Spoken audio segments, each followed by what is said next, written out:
துறவு என்னும் தலைப்பின் கீழ் 10 குறளை பார்ப்போம். யாதனின் யாதனின் நீங்கியான் நோதல் அதனின் அதனின் அலன். ஒருவன் பலவகையான பற்றுகளில் எந்த ஒன்றை விட்டுவிட்டாலும் குறிப்பிட்ட அந்த பற்று காரணமாக வரும் துன்பம் அவனை அணுகுவதில்லை.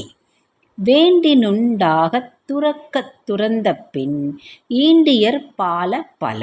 ஒருவனை துன்பம் துளைத்தெடுக்காமல் இருக்க எல்லாம் இருக்கும்போதே அவற்றைத் துறந்து விடுவானேயானால் அவன் உலகில் பெறக்கூடிய இன்பங்கள் பலவாகும்.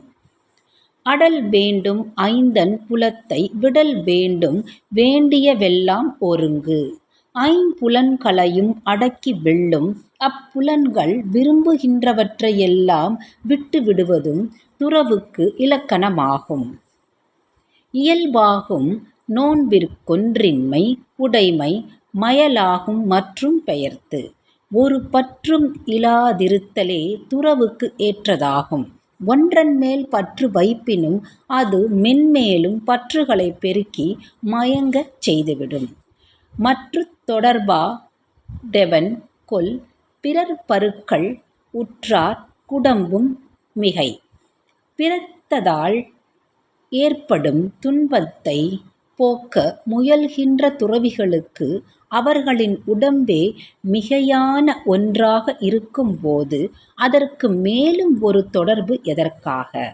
யானென தென்னும் செருக்கறுப்பான் வானோர் குயந்த உலகம் புகும். யான் எனது என்கின்ற ஆணவத்தை அறவே விலக்கி விட்டவன் வான் புகழையும் மிஞ்சுகின்ற உலகப் புகழுக்கு உரிமையாவான். பற்றி விடா இடும்பைகள் பற்றினை பற்றி விடா அதவர்க்கு. பற்றுகளை பற்றிக் கொண்டு விடாதவர்களை துன்பங்களும் விடாமல் பற்றிக் கொள்கின்றன. தலைப்பட்டார் தீர துறந்தார் மயங்கி வலைப்பட்டார் மற்றை எவர். அரைகுறையாக இல்லாமல் அனைத்தும் துறந்தவர்களே உயர்ந்த நிலையை அடைவார்கள். அவ்வாறு துறவாதவர்கள் அறியாமை என்னும் வலையில் சிக்கியவர்களாவார்கள். பற்றற்ற கண்ணே பிறப்பறுக்கும் மற்று நிலையாமை காணப்படும். பற்றுகளை துறந்துவிட்டால் பிறப்பில் ஏற்படும் இன்ப துன்பங்கள் வருவதில்லை.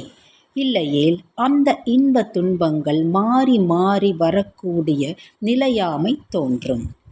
பற்றுக பற்றற்றான் பற்றினை அப்பற்றை பற்றுக பற்றுவிடற்கு. எதிலும் பற்றில்லாதவராக யார் இருக்கிறாரோ அவரிடம் மட்டும் பற்று கொள்ள வேண்டும். துறவறத்தினர் தம் பற்றுகளை விட்டொழிப்பதற்கு அத்தகையோரிடம் கொள்ளும் பற்றுதான் துணை நிற்கும்.